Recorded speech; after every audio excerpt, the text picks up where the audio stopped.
इसरो ने अपनी पिछली गलतियों से सबक लेते हुए न सिर्फ चंद्रयान 3 को अपग्रेड किया है, बल्कि चंद्रयान 2 के समय आई तकनीकी खामियों को भी ठीक किया है।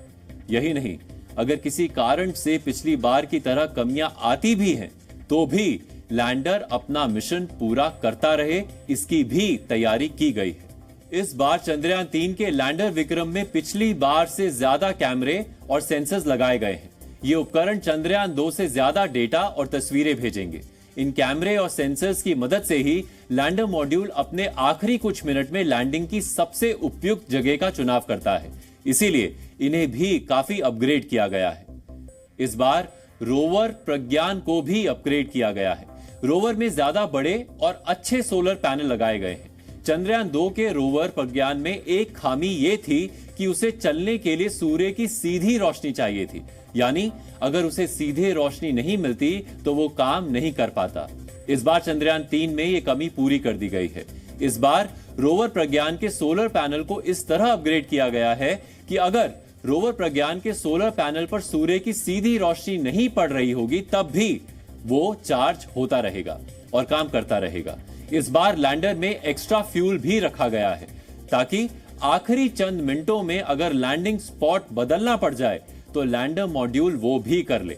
यानी इसरो ने इस बार ऐसी तैयारी की है कि छोटी मोटी कमियां अगर आ भी गई तो भी मिशन फेल नहीं होगा। इसरो की कोशिश यही है कि चंद्रयान 3 फेल प्रूफ रहे।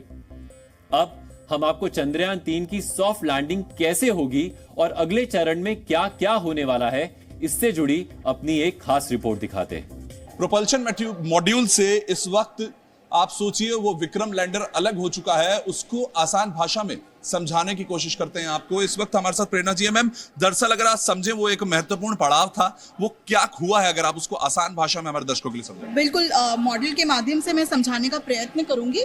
ये पूरा मॉड्यूल, जो प्रोपल्शन मॉड्यूल जो विक्रम लैंडर को और प्रज्ञान रोवर को कैरी कर रहा था, ये कुछ इस तरीके से अटैच था एक दूसरे के साथ, और आज जैसे ही सेपरेशन हैपन हुआ है तो ये इससे अलग हो गया। तो ये अब अलग हो चुका है। प्रोपल्शन मॉड्यूल ने इसको किस तरह से अपने आप से डिटैच कर लिया है? ये डिटैच कर लिया गया है क्योंकि थ्रस्टर्स और स्पीड बढ़ाई गई थी और सेपरेशन का प्रोसेस जो है वो हैपन हुआ था। तो प्रोपल्शन मॉड्यूल अब अलग हो गया है विक्रम लैंडर से। अब विक्रम लैंडर जो है वो आखिरी कक्षा तक विक्रम मॉड्यूल का काम स्टार्ट हो जाता है। लैंडिंग का प्रयास जो है वो विक्रम करेगा, और विक्रम जब एक बारी लैंड हो जाता है, क्योंकि सॉफ्ट लैंडिंग एक बहुत ही मेजर कंसर्न है, इतनी ऊंचाई से ये बहुत ही स्लोली जो है वो चांद की सतह पर जो है वो नीचे उतरेगा, और एक बार जब सतह की पुष्टि हो जाएगी कि वो सेफ है उतरने के लिए, तो ये रैंप खुलेगा और प्रज्ञान रोवर जो है इस रैंप से निकलकर बाहर आकर सतह की मैप करेगा। अगर हम उस लैंडिंग की तरफ देखें कि आज अपने आप से प्रोपल्शन मॉड्यूल ने इसको अलग किया है, अगर मैं इसको थोड़ा सा पिक करके आपसे समझने की कोशिश करूं कि अगर अभी इस वक्त वो ऑर्बिट में घूम रहा है तो शायद वो इस शेप में घूम रहा है, किस तरह से अभी भी ये इसी तरह से चक्कर, बिल्कुल इसी तरीके से ये चक्कर काट रहा है, क्योंकि ये लैंडर जो रैंप है ये सब अंदर इसके अंदर है। जब लैंड होने के बाद वो निकल लैंड कर लेंगे तब ये अब जब लैंडिंग का समय आएगा, यानी कि तो फिर वो किस तरह से उसके जो फेजेस है, 4 फेजेस की बात करते हैं कि रफ ब्रेकिंग है, फाइन ब्रेकिंग के जो फेजेस है, उनको अगर समझे तो वो किस तरह से शायद अगले आने वाले दिन इन्हीं चीजों का प्रयास रहेगा, क्योंकि सतह जो है ऑलरेडी डिसाइडेड है, वो 2 क्रेटर्स के बीच का हिस्सा है, तो वो हम रेक्टिफाई करेंगे कि वो सेफ है क्या। अभी वहाँ पर किसी तरीके की कुछ सेस्मिक एक्टिविटीज तो नहीं हो रही हैं। अगर वो नहीं होंगी, जब एक बारी गो अहेड मिल जाएगा कि now it's safe to land, तब 23 तारीख को ये प्रयास किया जाएगा और विक्रम लैंडर जो है अपनी स्पीड को कम करता हुआ जो है धरातल को टच करेगा। मतलब अभी अगर हम समझाने की आपको कोशिश करें तो इस वक्त डिटैच होने के बाद वो इस तरह से अपनी कक्षा में घूम रहा है, लेकिन जैसे जैसे उसके जो 4 फेजेस हैं, वो फाइन ब्रेकिंग की मैं बात कर रहा हूं, अलग अलग तरीके से वो पूरा कैलकुलेशन किया गया है कि कब कितना प्रेशर के साथ उसको लाया जाएगा, दोनों तरफ से होगा। देखिए आप सोचिए, उसको इस तरह से लैंड कराया जाएगा। अभी वो इस वक्त अपनी कक्षा में ऐसे घूम रहा है, लेकिन जब लैंड कराया जाएगा तो धीरे धीरे उसका इस तरह से वो लैंडर को उसकी जगह, यानी कि उसकी सिचुएशन, आप सोचिए उसको पूरी तरह से जहां से अलग अलग जगह पे वो प्रेशर देने के लिए, एक तरीके से अगर समझे मैम, तो कि अगर नीचे की तरफ से उसको प्रेशर दिया जाएगा तो उसकी डायरेक्शन बदलने में शायद वही उसकी मदद करेगा कि अगर इधर की 2 की साइड में प्रेशर दिया जाता है उसको, तो वो अपनी डायरेक्शन बदलेगा और धीरे धीरे धीरे जाकर, जो कि अब तक इस वक्त यूं घूम रहा है, उसको इस तरह से धीरे धीरे धीरे जो अगले 5 दिन जो प्रक्रिया हो रही है वो यही प्रक्रिया है, 4 फेजेस में होगी और उसको धीरे धीरे धीरे धीरे इस तरह से उस चांद की सतह पर लैंड कराया जाएगा। और जिस लैंडर के अंदर से प्रज्ञान रोवर जब सतह को छुएगा तो आप समझिए कि पूरी दुनिया देखेगी कि जिस साउथ पोल की हम बात करते हैं उसको छूते हुए। मैं अगर अब समझे तो अब कितनी मुश्किल राहें हैं और पिछली बार क्या हुआ था, किस सिचुएशन पे चंद्रयान 2 हम लास्ट संपर्क टूटा था और अब वो सिचुएशन किस समय आएगी? जी बिल्कुल अंतिम समय पर ही चंद्रयान 2 में भी इसी तरीके की प्रॉब्लम फेस करी थी जब हमारा संपर्क टूट गया था, क्योंकि विक्रम लैंडर जो है वो सीधे लैंड करने की बजाय पलट गया था।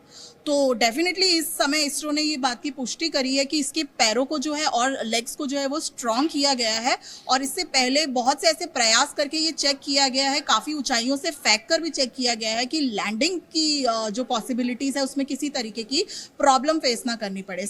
इसरो चीफ ने इस बात की भी पुष्टि करी है कि अगर किसी भी तरीके का टेक्निकल फॉल्ट हो जाता है तो ये पूरा मिशन इस तरीके से इक्विप्ड है कि हम सतह पे लैंडिंग सुनिश्चित तौर पे कर पाएंगे। तो देखिए वो सतह पर लैंडिंग सुनिश्चित तौर पे होगी, इस वक्त वो तैयारियां बहुत है, लेकिन अगर मैं आपको जानकारी दूं तो वो लैंडर का जो अकेले का वजन है वो भी लगभग 1700 किलो के आसपास का है।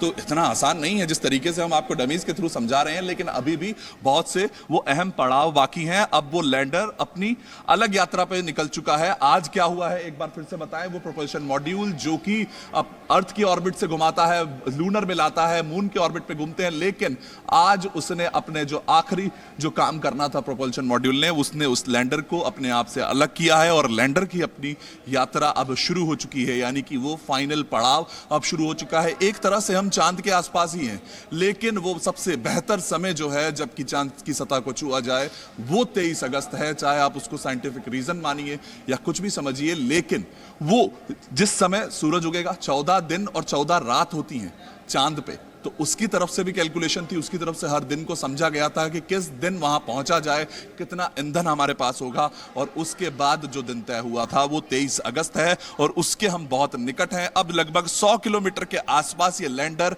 यानी कि दूरी जो होगी सतह से वो 100 किलोमीटर के आसपास ये लैंडर घूमता रहेगा और धीरे धीरे धीरे अपनी वो ब्रेकिंग सिस्टम जिसको जो ऐसे इस वक्त है उसको सीधा होकर इस तरह से यहां आने में जो दिन है वो इस वक्त तो 5 दिन है और इंतजार किया जाएगा कि कब वो सूरज की रोशनी वहां पर पड़े और उस समय पर हम उस सतह को छुएं। चंद्रयान इस वक्त अपने जो जितने भी पड़ाव थे उन सब को सफलतापूर्वक पूरा कर चुका है और अब वो आखिरी क्षण जो होगा वो 23 अगस्त होगा। इस वक्त लैंडर की अपनी यात्रा शुरू हो चुकी है।